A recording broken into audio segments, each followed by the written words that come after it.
Today, we're diving into a story of pure, unadulterated chaos, a time of collective madness that gave us the dot-com bubble. It's an absolutely wild ride about a spectacular rise and even more spectacular fall, and how, somehow, against all odds, it accidentally built the world we're all living in right now. I mean, really think about that. This wasn't just some stock market correction. No, this was a $5 trillion extinction-level event. It was a crash that almost took the entire idea of the internet down with it. But in this bizarre twist of fate, it ended up being the very thing that paved the way for the digital world we pretty much take for granted today. So, to really get what happened, you have to transport yourself back in time. Picture it. It's the mid-90s. There's this new kind of magical force creeping into our homes, and it announces its arrival with a very, very specific sound. Yeah, that sound, that screeching, buzzing, alien handshake, was the sound of the future arriving, very, very slowly. Nobody really knew what the internet was for yet, but just being online, it felt revolutionary. It felt like you were tapping into something huge, even if it took you like 11 minutes to download a picture of a cat.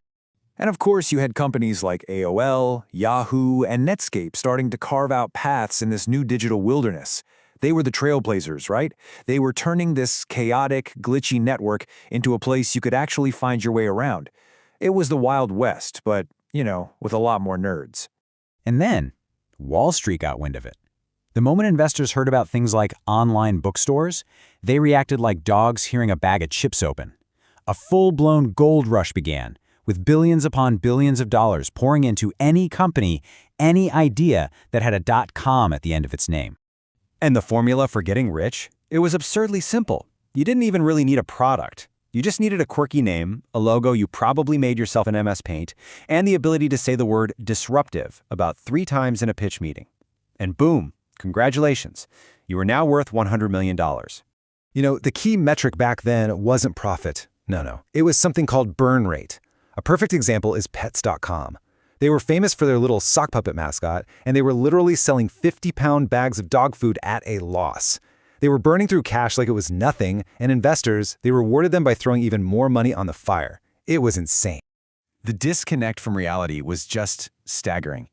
All the normal rules of business just thrown right out the window. Profit? Nah, not as important as burn rate. A product that actually works? Not as good as having first mover advantage. Revenue? Who needs revenue when your office has a ping pong table and scooters? And this was the sentence you heard everywhere, in every boardroom, on every financial news show. This time it's different. It was this delusion wrapped up in incredible optimism. Everyone was convinced that the old rules just didn't apply anymore. They thought this wasn't just a gold rush, it was a whole new economy. Spoilers, it wasn't. So this hype train was just barreling along at full speed, heading directly towards a cliff. And in March of 2000, well, it finally went right over the edge. The party came to a sudden, brutal, and shocking end. This, right here, this was the absolute peak. On March 10th, 2000, the Nasdaq hit its all-time high. I mean, champagne was flowing. It felt like the dawn of a new, unstoppable age. But in reality, it was the last, final moment of euphoria before everything came crashing down. Then, almost overnight, things started to crack. A few big companies missed their earnings targets. And all those questions that used to be considered rude, questions about revenue, about customers, about actual profits, they suddenly came roaring back. And confidence quickly turned into confusion, and that confusion turned into pure panic. What started as a little slide quickly became an avalanche. The Nasdaq just plummeted, losing a staggering 78% of its value. This wasn't a dip. This wasn't a correction. This was a complete and total collapse. $5 trillion. Let that number sink in for a second. That's the estimated value that just vanished. Poof, gone. Trillions in paper fortunes and all those speculative bets just evaporated. It wasn't just money that disappeared. An entire belief system went with it.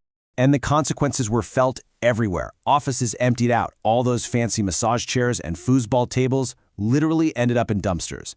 The media, who had been cheering on the revolution, now called it the dot-com. The dream was over. And for a while there, it really seemed like the internet itself was just a passing fad. But as the ashes settled, something really unexpected started to happen.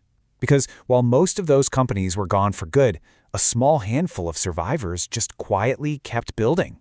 This wasn't an end. It was a reset. So what separated the survivors from the casualties? It really came down to one simple thing: a path to profitability. See, Amazon wasn't just selling dreams. It was building this incredible machine for delivering books with relentless efficiency. Google wasn't chasing hype. It was perfecting its search algorithm. They were solving real problems, and crucially, they had a real way to make money doing it. And here's the craziest twist in this whole story. The bubble had this incredible unintended consequence. All those billions that were poured into those failed companies, they didn't just disappear. They built things. They laid miles of fiber optic cable, they built servers, they set up data centers. The internet skeleton was left behind, just waiting for the next generation. And right from those ashes, a whole new generation of companies, think Facebook, think YouTube, they quietly emerged, building on top of all that infrastructure that was left behind. Then, in 2007, the iPhone arrived and put that entire network into our pockets. And suddenly, the internet wasn't a place you visited anymore, it was a place you lived. The rebirth was complete. So, in the end, the dot-com bubble didn't kill the internet.